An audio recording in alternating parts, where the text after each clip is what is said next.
দীর্ঘ টালবাহানার পর সুপ্রিম কোর্টের নির্দেশে কেন্দ্রীয় বাহিনী দিয়ে ডেলিগেট নির্বাচন হয়েছিল। কোনটায় কোঅপারেটিভ ব্যাংকের 108টি ডেলিগেটের আসন রয়েছে। 108টির মধ্যে 100টি আসন পেয়েছিল তৃণমূল সমর্থিত প্রার্থীরা।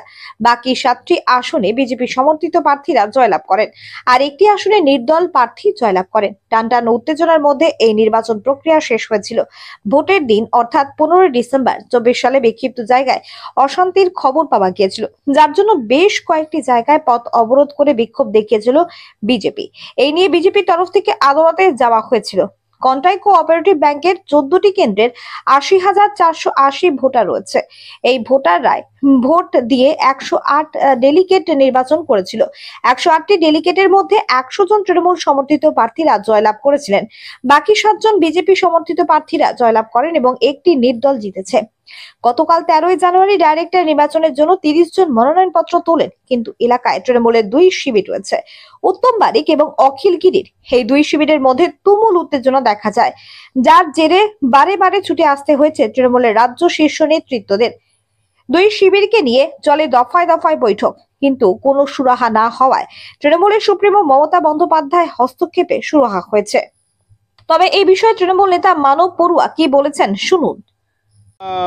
সোশ্যাল মিডিয়ায় প্রথম দেখেছি, ইলেকট্রনিক্স মিডিয়ায় প্রথম দেখেছি, এবং আমাদের সংগঠনের জেলা চেয়ারম্যান তরুণ মাইতি মহাশয় আমাকে জানিয়েছে। তাহলে কি নেত্রী কি আপনাদেরকে যোগ্য বলে মনে করছে না? না না, আমাদের দলের যোগ্য অযোগ্য নিয়ে বড় কথা নয়।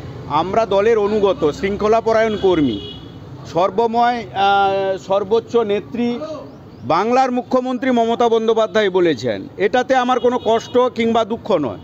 দুঃখ কষ্ট এটাই যে আমাদের এই পূর্ব মেদিনীপুর জেলার সামান্য একটি সমবায় ব্যাংকের নির্বাচনে বাংলার মুখ্যমন্ত্রী মমতা বন্দ্যোপাধ্যায়কে হস্তক্ষেপ করতে হলো। এটা আমাদেরই ব্যর্থতা।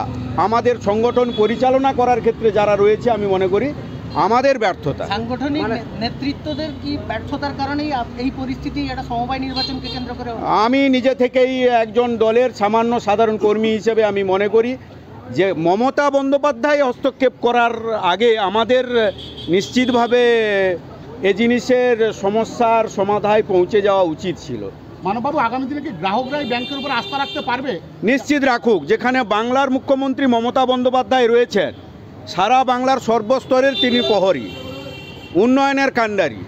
তাই তো তিনি এরকম একটি সমবায় নির্বাচনে শেয়ার হোল্ডারদের কথা ভেবে, আপামর জনগণের কথা ভেবে নমিনেশান তোলা, নমিনেশান ড্রপিং দিনে যে সিন ক্রিয়েট হলো, তিনি ইলেকট্রনিক্স মিডিয়ায় দেখার পরে ইমার্জেন্সি ডেকেছেন, বসেছেন, হস্তক্ষেপ করেছেন।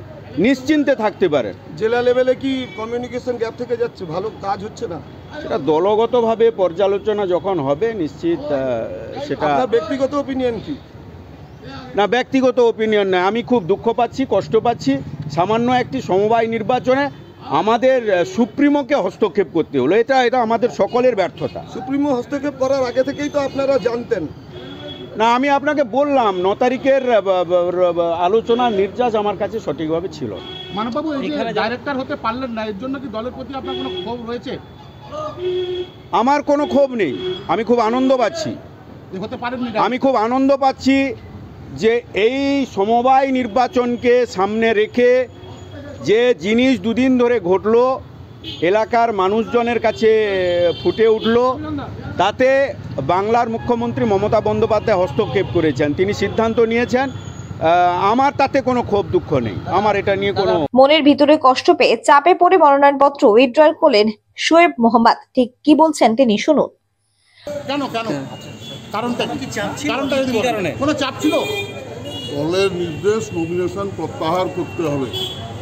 নেত্রীর নির্দেশকে মেনে আমরা নমিনেশন প্রত্যাহার করবো, সমস্ত প্রত্যাহার নির্দেশ ছিল। তাহলে যোগ্য মনে হয়নি? তাহলে না, আমাদেরকে যোগ্য বলে মনে হলো না। মানে এই ডিরেক্টর বোর্ডে আপনি যোগ্য মনে করছেন না, বা দল মনে করছে না?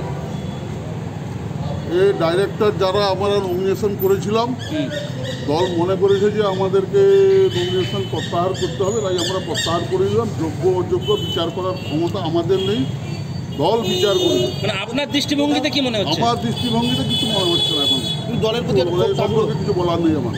কোথাও কি ক্ষোভ হচ্ছে সেটা বলতে পারবো না।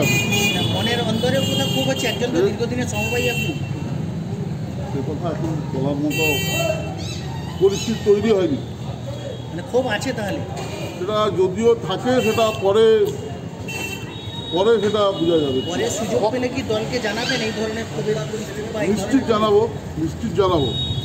আপনি কার মাধ্যমে জানলেন যে আপনাকে তুলে নেওয়ার কথা বলা হলো? আমাকে জেলা সভাপতি পীযূষ পণ্ডা জানিয়েছেন নমিনেশন প্রত্যাহার করতে হবে, তার নির্দেশ মতো প্রত্যাহার করতে হবে। লিখিত নাকি মৌখিক? মৌখিকভাবে টেলিফোন মারফত জানিয়েছেন। আচ্ছা, আপনি যখন নমিনেশনটা করেছিলেন কার কথায় করেছিলেন তখন? ওনার কথাই করেছিলাম।